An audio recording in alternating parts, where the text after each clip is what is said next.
Oui, je suis en très belle compagnie ce matin. Je suis avec Mali Tamara, Yaël Marion, Émilie Doré, les dirigeants de l'entreprise Staka et des entreprises MES. Bonjour mesdames, bienvenue à Derry Hebdo. Bonjour.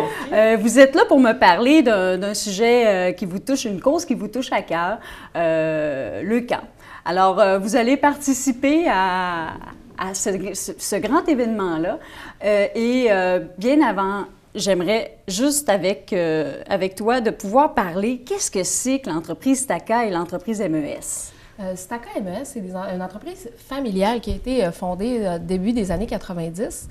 Nous, on a travaillé dans l'entreprise depuis qu'on est quand même assez jeune et ça fait maintenant 3 ans qu'on a pris la relève de l'entreprise familiale. On est 3 sœurs, donc oui, c'est ça qui est on travaille ensemble. Oui, mais moi, je suis ingénieure, Tamara est aux ressources humaines plutôt et Yaël en administration. Donc, on se complète vraiment bien. On a une belle dynamique. On a une belle équipe aussi. Oui, mais ça paraît déjà ce matin en entrevue, juste avant l'entrevue, vous aviez une belle chimie, une belle synergie aussi. Puis, ça fait combien de temps que c'est sur pied, cette entreprise-là? Depuis le début des années 90, okay. On a dépassé le cap du 25 ans. Puis nous, on a repris en 2016. Wow!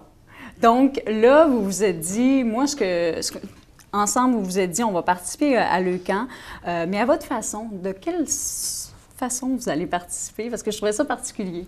Eh bien, en fait, là, on a choisi une cause qui nous tenait à cœur. C'est une entreprise familiale. Donc, l'ECAN va vraiment aider les familles concrètement là, pour le support et l'accompagnement dans la maladie des enfants. Alors, nous, on a vu, étant donné qu'on avait beaucoup de liens familiaux, on a décidé ensemble là, de choisir cette cause-là.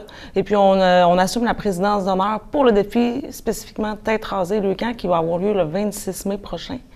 Justement à la baie et au Vieux-Théâtre. Donc, ce qu'on va faire, peut-être, Mali Tamara, tu pourrais... Oui, nous, on a décidé de faire le coupe-couette. Oui, il y a le défi des têtes rasées, mais il n'y a pas juste les têtes rasées. Oui, ça se passe au travers du Québec en entier, mais le coupe-couette est moins popularisé. Donc, une coupe-couette de 8 pouces de cheveux permet de faire un don de cheveux puis de rester solidaire avec les enfants puis de montrer notre appui puis de faire le geste quand même de se couper les cheveux.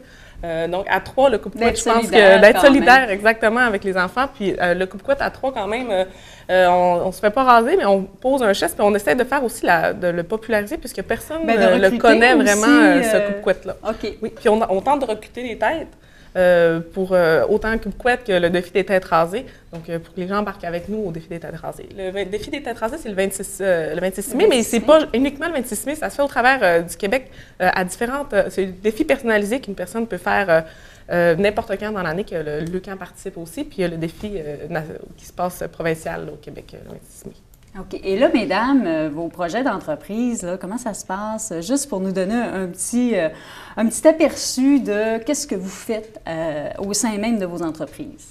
Nous, on a nos entreprises, c'est des services industriels. Donc, notre objectif, c'est d'éviter l'enfouissement des résidus industriels. On travaille très fort là-dessus depuis plus de 25 ans. Et là, on est dans les nouvelles technologies, on cherche des solutions, des méthodes pour justement ne pas enfouir ces matières industrielles résiduelles-là. Donc, c'est ça qu'on travaille. On a des projets pour aller travailler un petit peu partout. Ici, on a des belles grandes entreprises qui sont nos clients, mais on a aussi des entreprises partout au Québec qui veulent valoriser leurs résidus. Ils ont des plans de développement durable et ils mettent beaucoup d'énergie à ça. Nous, on les aide vraiment à traiter leurs matériaux par des services de consultation ou sinon des services de traitement qu'on a dans nos usines. Et Dieu sait combien aujourd'hui c'est important, l'environnement, des nouvelles façons de travailler, puis les produits, tout ce qui est déchets et tout ça. Bien, non seulement vous œuvrez côté environnemental, mais vous allez aussi aider la cause Leucan à faire avancer la cause Leucan. Donc, moi, en terminant, j'aimerais juste savoir, vous coupez la couette parce que vous avez quand même des beaux cheveux longs. Comment vous vous sentez? Bien, nous, tu sais, on a toutes... on a des enfants, hein, puis quand un enfant se blesse, quand un enfant est malheureux, on a tout un petit sentiment d'impuissance. On fait un gros câlin, puis on voudrait tellement que ça se règle, faire quelque chose. Puis pour nous autres, c'est comme la méthode de faire une différence, de poser un geste qui fait vraiment une différence pour les enfants. Là. Même juste un don de 25 $, ça peut aider un enfant quand il est dans une situation vraiment difficile à avoir papa et maman à côté de lui. Donc, pour nous, c'est très important de faire une différence, de poser un geste. Ça a lieu le 26 mai. Si on veut faire des dons, on va bien sûr sur les sites Leucan, Facebook et tout ça. Pour vos entreprises, j'imagine que si on veut avoir plus d'informations, c'est sur les Facebook. On a le site Internet, on a Facebook. Vous pouvez aller nous voir, l'Industrie MES ou STACA. Vous allez le trouver facilement. Eh bien, mesdames, pardon, je vous invite à vous amuser lors de cette journée-là, à lâcher prise, lâcher la couette. Et bon succès dans vos entreprises. Merci d'être venu à l'émission. Merci beaucoup de nous avoir reçus.